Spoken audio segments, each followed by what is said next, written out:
At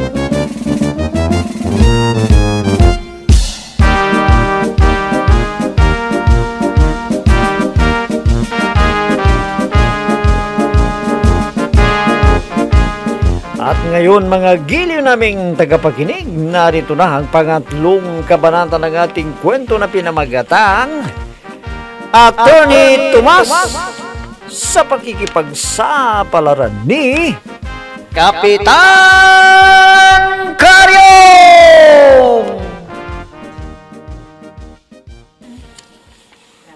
Ay, ano kayang sasabihin sa atin ni Attorney Tomas, ha, mga kasama?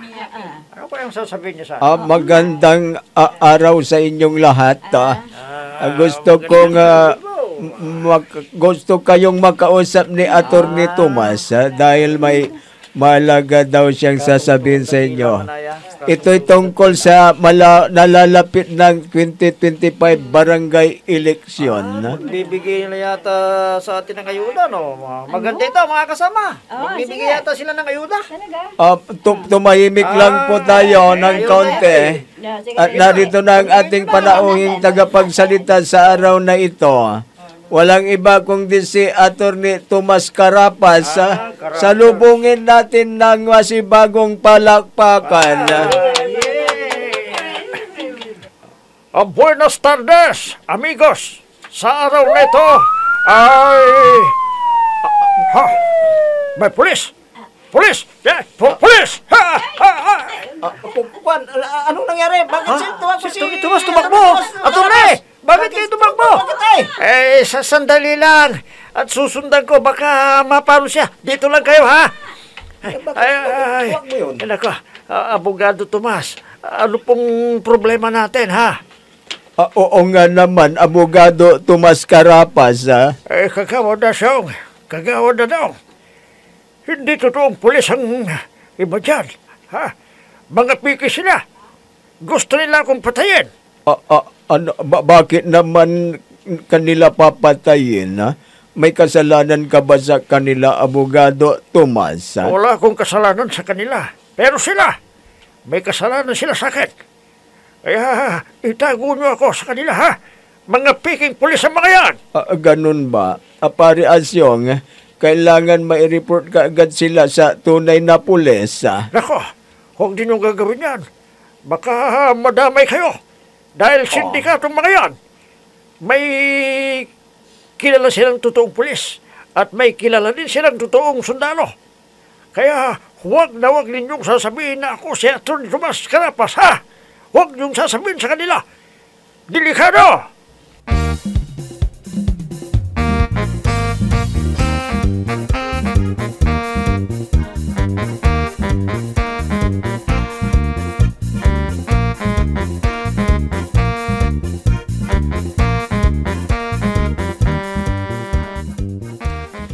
Veronica, kumusta na ang pagmi-meeting ng grupo nila kagawad Asyaw? Nakita namin ni Pining na tumakbo si Attorney Tomas sa may maisa ni Mang Kanor, Kapitan. At alam nyo, parang takot na takot. Bakit? Ano bang nangyari? Bakit tumakbo? Nagtataka nga kami nang may dumaan na pulis, nakita namin na tumakbo siya. Nagtago at parang nanginginig pa, Kap. Ano? Teka, baka naman may kasalanan siya sa pulis. Malamang, Kap. Baka may nagawa siyang kasalanan sa mga pulis. Kung ganoon, kailangan na mamanmanan ang Attorney Tomas Carapas na yon. Dahil sa palagay ka, may kasalanan yon sa mga otoridad. Kap, ano ngayon ang balak mong gawin? Pupunta ako kaagad sa pulis at magtatanong ako kung si Attorney Tomas ba ang hinahanap nila. O sige, Kap. Kumilos ka na kaagad. Baka may nagawang kasalanan nga ang Attorney Tomas na yun.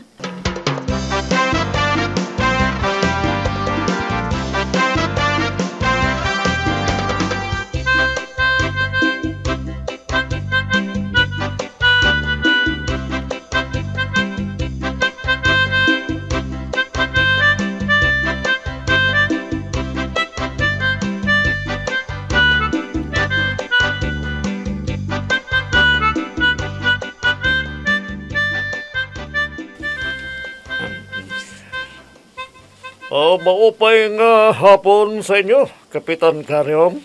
Maupay na hapon naman sa iyo, Sarhintaw. Anong may paglilingkod namin sa inyo, Kap? Tatanong ko lang sana kung may hinahanap kayo ngayon na nagkasala sa batas. Marami sila, Kap, pero nahihirapan kaming kumuha ng impormasyon dahil malamang pinagtatakpan sila ng mga napagtatalungan namin ngayon. Ganun ba? Minsan may hinabol yata kayo doon sa barangay namin Oo, Kap. Totoo yan. Ha? Sabi kasi ng sit namin, kumpirmadong nandun daw yung hinahanap namin. Ay, nakaw. Alam ko na kung sino ang hinahanap nyo, Sarhintaw. At nakita ko na siya. Kilala mo na ba kung sino ang hinahanap namin? Oo, Sarhintaw. Hindi ba si Atty. Tomas Carapas ang hinahanap ninyo? Nako, hindi po, Kap. Hindi si Atty. Tomas Carapas ang pangalan ng hinahanap namin doon kanina. Kung hindi siya, sino ang hinahanap ninyo? Si Manuel Diaz Margarito alias Pedro Ruiz. Ganun ba? Oo. Iba yung sinasabi ko. Ano bang kasalanan ng hinahanap ng tao, Sarhintaw? Marami. Budol-budol. May kaso siyang kidnapping. Ang huli ay pumatay ng isang kandidato. Ano?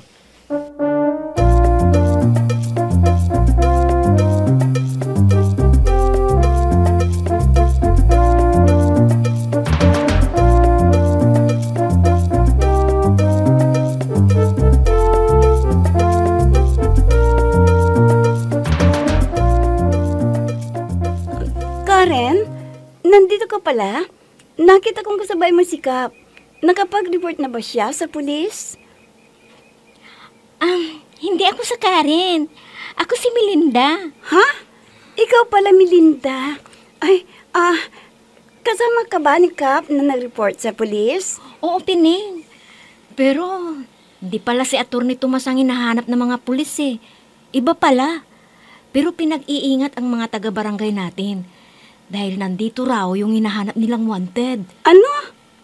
Nandito lang siya? Pero saan naroon? Saan siya nagtatago? Hindi ko alam, Pining. Kaya kailangan ang pag-iingat lagi. Huwag na tayong lalabas ng gabi dahil may kaso rin daw yun ng kidnapping. Ganun ba? Naku, nakakatakot. Delikado. Oo. Kaya pagsibihan mo yung hipag mo. Baka biglang umuwi. Sabihin mong huwag siyang lalabas ng bahay, lalo na kapag gabi. Baka mamaya, matsambahan siya ng hinahanap nila. Maganda pa naman siya. At kamukha ko pa. Baka gahasain siya. Ha? Naku, wag naman sana. Pero, matatagalan pa yun sa lungsod. Anong malay natin? Baka biglang umuwi. At nandyan lang sa paligid at minamanmanan tayo. O tapos kapag nagkaroon siya ng pagkakataon, dagmain, tapos gahasain. At kapag nakaraos na siya, papatayin tayo. Ha? Ganun yun. Naku, huwag naman sana, Melinda. Nakakatakot. Oo, kaya pagsabihan mo siya, baka biglang umuwi yun. Para hindi mapahamak.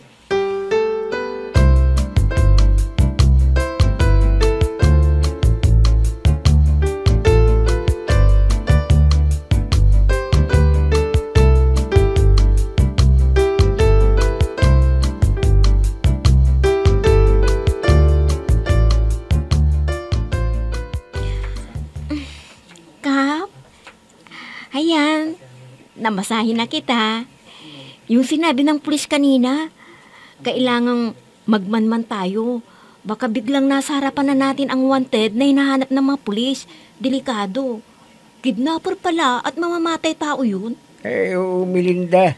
Pero kanina pa ako rito, hindi pa dumarating yung mga CBO. Naku, baka nag-away na naman sila, Kap. Problema ko ang dalawang yun hindi naman tayo makakuha ng medyo matinong CBO dahil napakalit ng honorarium. Kaya pinagtsatsaga na lang natin ang 2 yaw. Pero nakakatakot, Kap. Sana magpatulong tayo sa pulis. Baka biglang sumulakay ang taong yun. Wala tayong kalaban-laban. Kap, may humintong sasakyan na malapit dito sa barangay hall. Natatakot ako, Kap. Yayakap ako sa'yo. Yumakap sa akin ang babaeng ito. Ramdam na ramdam ko ang paglapat ng dibdib niya sa dibdib ko. Nag-iinit ang aking damdamin. Ang bango-bango niya. Kaliligo lamang niya. Matutukso na ako sa babaeng ito. Matutukso na ako. Yayakapin ko na rin siya. Tapos pupupugin ko siya ng halik. Hoy, Benito! Naku, ano ba yan? Si Dandoy, Belinda, bitawan mo nga ako. Nandiyan ng tatay mo. Makikita tayo. Naku, Itay, ikaw pala. Tinakot mo naman ako. Akala ko, ikaw na yung wanted na hinahanap ng pulis. Salamat. Kamuntik na niyang makitang magkayakap kami.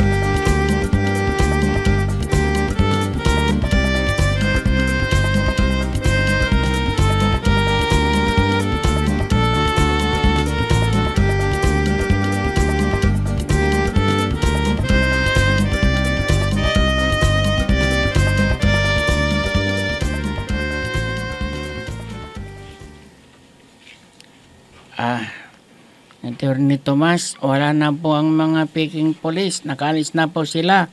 Lumabas na po kayo. Sigurado ka bang wala na sila? Opo. Sige na, lumabas ka na at ituloy mo na yung sinasabi mo sa mga kasama ni Kagawad Asyong. O sige, pero magpapahinga muna ako. Dahil hanggang ngayon, kinakabahan pa rin ako. Pakisabi mo sa kanila, ha? Bigyan muna ako ng 10 minuto para makapagpahinga. Sige po, Abogado Tomas. Maiiwan na kita dito. Magpahinga ka lang. Papay, anong sinabi ni Atty. Tomas? Anong sinabi niya? Sabi sa akin, magpapahinga daw muna siya sandali dahil importante raw ang sasabihin niya sa inyo para manalo kayong lahat. Sige. Makapagpahinga. Para kung ano yung sasabihin sa atin.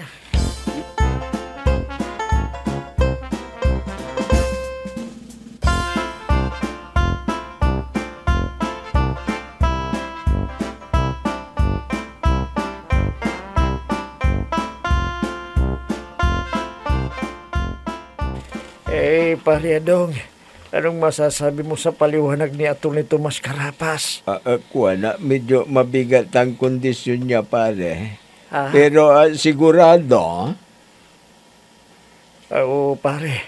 Kaya lang hindi kaya gagawin niya tayong utusan pagkatapos ng halalan? Hindi naman siguro, pare. Kapag nanalo ka na, wala na rin siyang magagawa. Ano ba sa palagay mo? Papayag na ba tayo o mag-uusap-usap pa tayo? Kailangan na mag-usap-usap muna tayo. Kukunin natin ang opinyon ng mga kasama natin sa grupo para kung may negatibong kalalabasan nito ay hindi nila tayo masisisi, pare. May punto ka, pare. Sige. Magmi-message ako sa group chat natin at sasabihin kong magmi-meeting tayo bukas ng gabi, ha? Doon, sa bahay mo.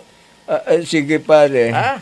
Bukas ng gabi, doon na lang tayo magmi-meeting sa bahay ko.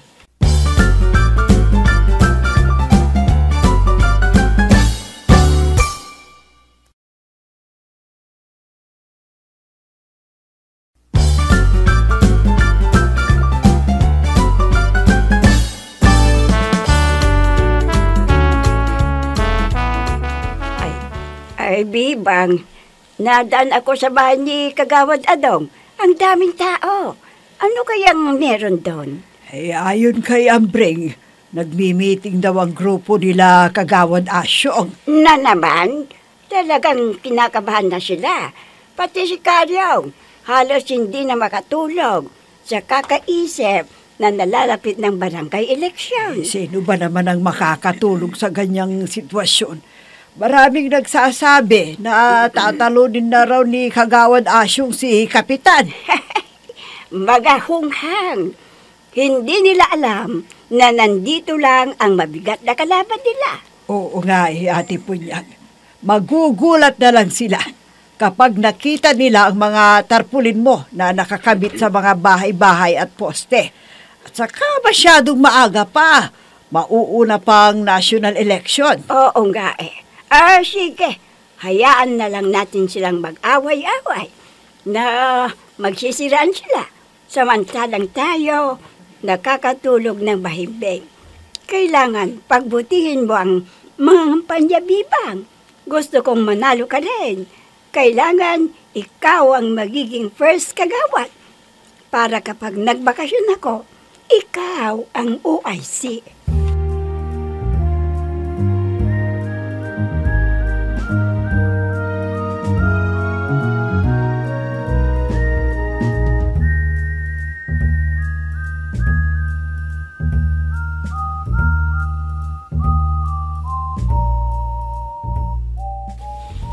Hayon na si Atty. Tomas Carapas. Gwapo talagang lalaking yan. Kahit matanda na siya, ang ganda pa rin ng tindig. Nabuburyong ako sa bahay, kaya nakikipagkaibigan ako sa kanya para may kausap naman ako. Lalapit ako sa kanya. Ay, buenos dias, Senyor Abogado Tomas Carapas. Sino ka? Ha? Si Sarip de Salvacion? Pulis ka ba? Huwag ka lalapit. Huwag! Hindi ako si Sarip de Salvacion. Hindi rin ako pulis. Ako si Punyang. Asawa ako ng punong barangay dito. Ako si Punyang. Asawa ka ng kapitan. Nako, angit pala ang asawa ng kapitan. Oh, anong kailangan mo sa akin? Wala. Gusto ko lang sanang makipagkwentuhan sa'yo. Pero ayaw kong makipagkwentuhan dyan sa labas. Kung gusto mo, pumasok ka at dito na tayo. Magkwentuhan sa loob, ha? Liga. Sige. Gracias, Senyor Abogado Tomas. Muchos gracias, mi amigo. Maraming salamat sa iyo.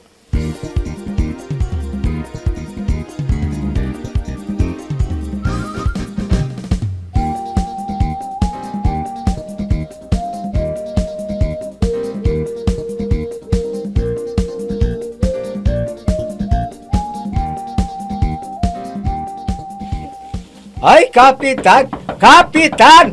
Ay, Kapitan! Kapitan! Nako! Kapitan! Naku, Ambreng, kumatok ka pa. Hindi naman nakasarado ang pinto. Sinisira mo lang Ay, nako! Ay, Kukuan! Si Vice Mayor, nasaan si Kapitan? Ay, natutulog dahil napuyat kagabi. Bakit mo hinahanap si Bayan? Nako, Vice Mayor, may nakita ko at gusto kong sabihin yung nakita ko sa kanya. Bakit ano ba yung nakita mo? Sabihin mo na sa akin at ako na ang magsasabi sa kanya mamaya. Ay, hindi pwede, Vice Mayor. Kailangan sa kanya ko lang sasabihin ito. Bakit? Ano ba yung nakita mo? Sabihin mo na sa akin. Ay, Kwan. Ayaw ko, Vice Mayor. Si Kapitan lang pagsasabihan ko nito. Sige na, Ambreng. Sabihin mo na sa akin kung anong sasabihin mo kay Kapitan. Sige na. Ako, sikrito itong sasabihin ko sa kanya. Kaya kahit anong gawin mo sa akin, Vice Mayor, nako, hindi ko sasabihin na nakita ko si Aling Punyang na pumasok doon sa bahay ni Atty. Tomas Carapas. Ano? Ay, nako. Anong gagawin naman ni Punyang doon sa bahay ni Atty. Tomas? Ay, Vice Mayor, alam mo na bang nagpunta doon si Aling Punyang? Ay, sinong marites ang nagsabi sa'yo? at tinunahan pa ako, siguro si Darwinano. Marites talagang baklang yun. Ikaw ang nagsabi sa akin, hindi si Darwina. Ha? Nako! Oo nga. Nasabi ko na sa'yo, patay. Hindi ko namalayang nasabi ko na pala sa'yo. Ay, Vice Mayor, wag mo nang ipagsasabi kay Kap na nasabi ko na pala sa'yo ang nakita ko.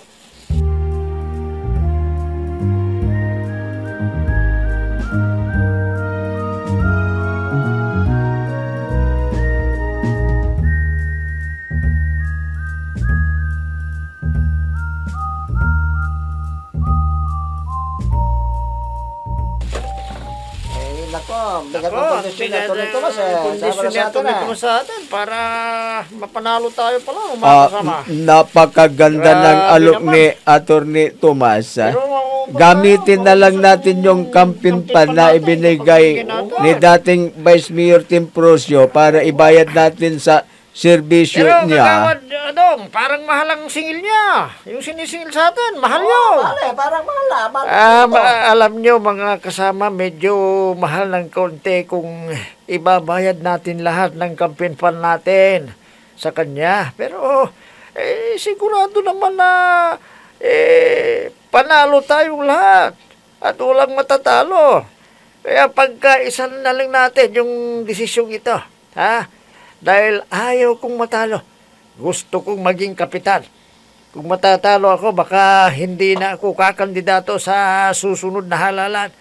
Kaya pumayag na kayong lahat, mga kasama. Tama ang sinabi ni Kagawad Dasyong. Kahit malang tiip ni Atty. Tomas, sigurado naman na nga panalo. Oo, kaya pumayag na kayo para matapos na ang meeting na ito. Ay! Gotol kami dyan! Hindi kami makakapayag sa gusto ninyo, Kagawad Dasyong! Gotol kami!